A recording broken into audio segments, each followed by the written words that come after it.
1 जुलाई 1566 की शाम, जब अपना काम खत्म करके उसकी सचिव ने कल आने की बात कहते हुए आज्ञा मांगी, तो उसने कहा कि वो कल का सूरज नहीं देख पाएगा। और अगले दिन ऐसा ही हुआ। वो अपने बिस्तर के पास मृत पाया गया। उसने अपने मरने की भविष्यवाणी 1 दिन पहले ही कर दी थी।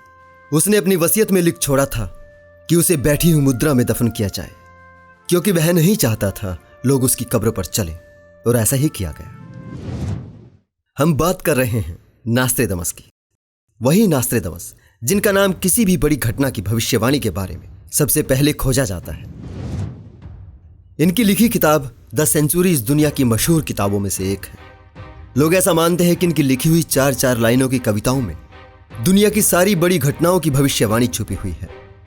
चाहे वो जॉन कैनेडी की मौत हो, या फिर हिटलर और नेपोलियन का उद्भव, 2 विश्व युद्ध हो, या 2020 में कोरोना का कहर, भारत में श्रीमती इंदिरा गांधी से लेकर माननीय मोदी के उदय तक, हिंदू राष्ट्र और कल की अवतार, सब कुछ निकाल लाते हैं लोग इनकी किताब से। लेकिन क्या यह संभव है कि कोई इंसान अपने जीवन में ही भविष्य की सारी बातें लिख के चला जाए? वो सारी बड़ी बातें जो दुनिया के कई देशों में होंगी, वो देश जो उसके वक्त पर थे भी नहीं। नास्त्रेदमस को प्रॉफिट माना जाता है, भगवान का भेजा हुआ दूत। अब ये कोई मैसेंजर ऑफ गॉड थे या फ्रॉड थे? जानने के लिए बने रहे मेरे साथ इस वीडियो के अंत तक।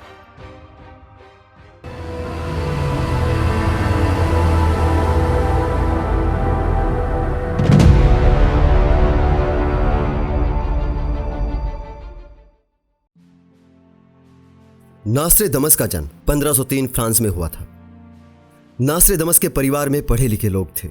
नास्त्रेदमस भी खूब पढ़ा। 14 वर्ष की उम्र में वो घर छोड़कर मेडिसिन की पढ़ाई करने चले गए और फिर फिजिशियन बन गए। फ्रांस में ब्यूबोनिक प्लेग फैला। इसमें उन्होंने बहुत ही सफाई और साधारण तरीके से इलाज किया। बुरी तरह बीमार लोग इनके इलाज से ठीक हो रहे थे। ये उसी वक्त प्रसिद्ध हो गए। इनको संत कहा जाने लगा। इसके बाद नास्त्रेदमस की शादी एक धनी परिवार में हो गई और ये एक बड़े डॉक्टर की तरह रहने लगे। लेकिन प्लेग वापस लौटा, इनकी बीवी और बच्चों को लेके गया और इनकी बाबागिरी पर सवाल उठे। ये कैसा प्रॉफिट है जो अपने बीवी बच्चों को नहीं बचा सका? इसी दौरान नास्त्रेदमस ने धर्म के खिलाफ कुछ बोल दिया, जिसकी वजह से लोग इनके खिलाफ हो गए। नास्त्रेदमस को वहां से भागना पड़ा। यूरोप घूमते रहे। लंबे वक्त के बाद 1544 में फ्रांस वापस लौटे। फिर से डॉक्टरी शुरू कर दी। लेकिन इस बार इन्होंने एक नया काम भी शुरू किया। ज्योतिष और काला जादू जैसा कुछ करने लगे। द प्रोफेसीज में लिखा हुआ है, रात को अकेले बैठे रहते थे। पीतल के ट्राइपॉड पर कटोरे में पानी रखा रहता था। खालीपन से एक रोशनी की किरण निकलती थी। पानी को वो अपने कपड़ों पर छिड़कते और खुद से बोलते रहते। उनके शरीर से आवाज निकलती, वो हिलते रहते। भगवान उनके पास बैठा रहता। 1555 में नास्त्रेदमस ने 4-4 लाइनों की कविताएं लिखनी शुरू कर दी। ये कविताएं कम, पहेलियां ज्यादा थी। यही पहेलियां आज भी सुलझाई जाती हैं। इन्हीं में सारे रहस्य छुपे हैं और इन्हीं पहेलियों टाइप चौपाइयों से मिलकर बनी है द सेंचुरीज, यानी वही किताब जिसने 465 साल बाद भी लोगों का सर चकराया हुआ है। किसी भी संत, बाबा, पीर, फकीर को हिट कराने में एक चीज ये भी बड़े काम की है कि वो गोलमोल बातें करे, स्पष्ट कुछ ना कहे। उसकी बातें पहेलियानुमा उलझी हुई हों, ताकि आसानी से लोग अपने विश्वासों के साथ उन्हें जोड़ सकें। नास्त्रेदमस की भविष्यवाणियों के साथ यही हुआ है। ये सीधे तौर पर कुछ नहीं कहती, हर बात घुमा फिरा कर कही गई है। ये किसी भी घटना से पहले किसी को समझ नहीं आती। ये किसी भी घटना से खुद नहीं जुड़ती, बाद में इन्हें जोड़ लिया जाता है। 1566 में नास्त्रेदमस की मौत के बाद इनके समर्थकों का यही खेल शुरू हुआ था। इनकी बातें तूफान, भूकंप, प्लेग, लड़ाइयां, बाढ़, आक्रमण, कत्ल, सूखा, इन्हीं चीजों से जुड़ी रहती थी। उस वक्त इन चीजों को जानने और समझने के उपाय नहीं थे। लड़ाइयां आए दिन होती रहती थी, तो इनकी बातें लगातार चर्चा में बनी रही। ये दौर प्रथम और द्वितीय विश्व युद्ध तक जारी रहा। इसके बाद साइंस आ गया। लोग चांद पर पहुंच गए और लोगों ने तुरंत नास्त्रेदमस की किताब से उसे भी निकाल लिया। मशहूर जादूगर जेम्स रैंडी ने नास्त्रेदमस की किताब पर बहुत रिसर्च की और द मास्क ऑफ नास्त्रेदमस नाम की किताब लिखी। जेम्स ने बहुत सावधानी से राजनीति, इकोनॉमी और इतिहास को ध्यान में रखते हुए नास्त्रेदमस के राइज की कहानी लिखी है। साथ ही नास्त्रेदमस की भविष्यवाणियों की चीरफाड़ भी की है। उन्होंने हिटलर को लेकर नास्त्रेदमस की सबसे बड़ी भविष्यवाणी का जिक्र भी किया है, जिसमें लिखा है, भूख से पागल जानवर नदियां पार करेंगे, ज्यादातर सैनिक लोअर डैन्यूब के खिलाफ रहेंगे, सबसे बड़ा आदमी एक लोहे के पिंजरे में कैद किया जाएगा और छोटा भाई कुछ नहीं देखेगा। नास्त्रेदमस के लिखे में हिस्टर आता है। लोगों ने इसको हिटलर बना लिया, जबकि उनके टाइम में रोमन मैप बने थे। इन मैप में डैन्यूब नदी के निचले हिस्से को हिस्टर कहा जाता था।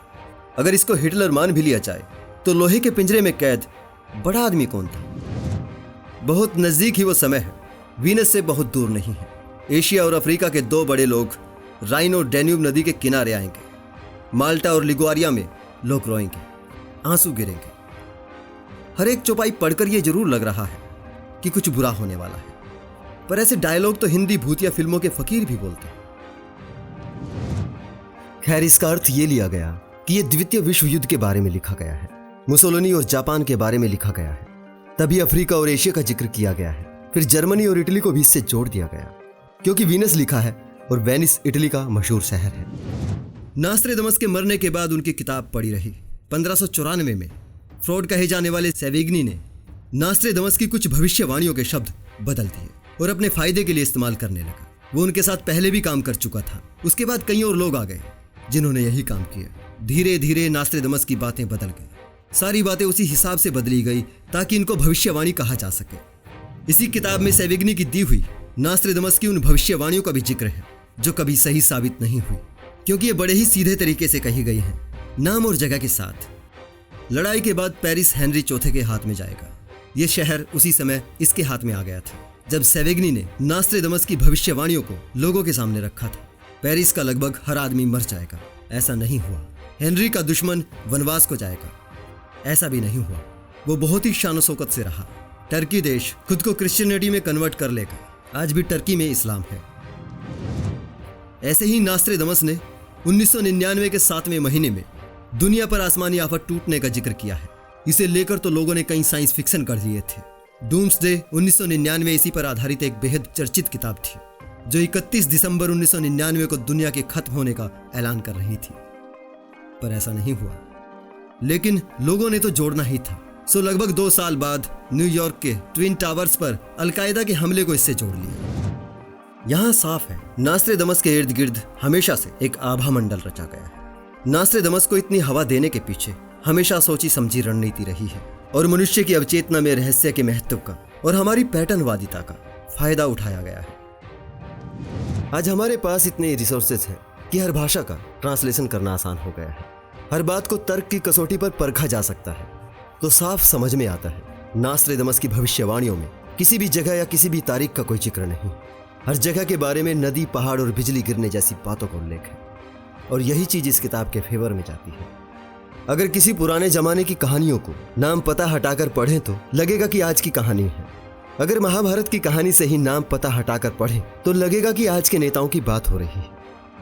कई बार कविताओं और कहानियों की खूबसूरती यही होती है कि समय जगह के बिना वो अपनी मौजूदगी का एहसास करा देती है। लोग भविष्यवाणियों का आधार रामचरितमानस को भी बना सकते हैं। तुलसीदास के कई दोहे भविष्यवाणी की तरह इस्तेमाल किए जा सकते हैं। नास्त्रेदमस की किताब भी किसी धार्मिक किताब की तरह ही है। जैसे आप कुरान, गीता, बाइबल की कहानियां पढ़ते हैं, उसी तरह नास्त्रेदमस को भी पढ़ सकते हैं। पर नास्त्रेदमस की चालाकी ये है कि इसमें किसी भगवान का जिक्र नहीं, इसीलिए ये भविष्यवाणियां लगती हैं। परंतु इससे अलग किसी अलौकिक शक्ति या तंत्र मंत्र द्वारा भविष्य देखने की बात किसी भी तरह से तार्किक नहीं है। जरा सोचिए, अगर किसी व्यक्ति के पास कोई ऐसी शक्ति है जिससे वो भविष्य देख सकता है, तो उसकी भविष्य देखने की शक्ति का मकसद क्या है, जब किसी घटना से पहले वो समझ ही ना आए।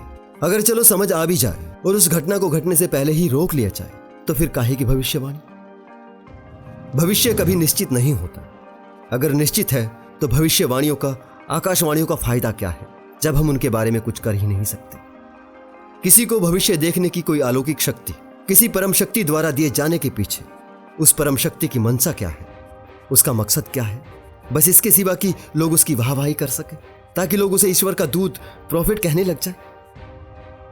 और बस यही तो खेल है सारा। खुद को अवतार, प्रॉफिट, ईश्वर का दूत साबित करने की इच्छा बहुत पुरानी। पैगंबर, मसीहा बनने की शायद सभी में ना हो, लेकिन महान बनने की इच्छा तो कहीं ना कहीं सभी में होती है। बस कुछ लोग मेहनत और सत्य का रास्ता अपनाते हैं और कहीं झूठ बोलकर खुद का अवतार, पैगंबर कह के चले जाते हैं। और उनकी इस महान और मशहूर बनने की सनक ने लोगों को सदियों तक बेवकूफ बनाकर रखा है। ये महान और मशहूर बनने की सनक इंसान से कुछ भी करा देती है, किसी को सीरियल किलर भी बना देती है, तो खुद को अमर करने की चाह मौत से गले मिलवा देती है। नास्त्रेदमस बीमार व्यक्ति था, मानसिक भी और शारीरिक भी। तो कोई हैरानी की बात नहीं होनी चाहिए कि उसने एक दिन पहले कह दिया था कि वो कल का सूरज नहीं देख पाएगा। नास्त्रेदमस में ऐसा कुछ भी खास नहीं है जो भारत में कमंडल उठाए घूमते हुए किसी साधु या बाबा में ना हो। हमारे यहाँ तो पहले से ही हजारों नास्त्रेदमस बनारस के घाट पर बैठे भांग पी रहे हैं। हर गांव देहात में तांत्रिक भगत भविष्यवाणी करते हैं और ऐसी तांडव जैसी हरकतों के साथ भविष्यवाणी करते हैं कि लोगों को कई दिनों तक नींद नहीं आती। फेंकने में वो किसी नास्त्रेदमस से कम नहीं है।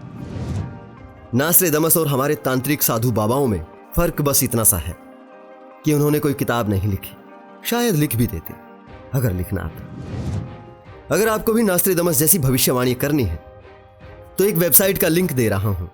इस वेबसाइट पर नास्त्रेदमस के ही अंदाज में खूब चौपाइयां बनाई जाती हैं, तो दोस्तों आप भी बन सकते हैं नास्त्रेदमस। आज के लिए इतना ही दोस्तों, जल्दी ही मिलते हैं नई वीडियो के साथ।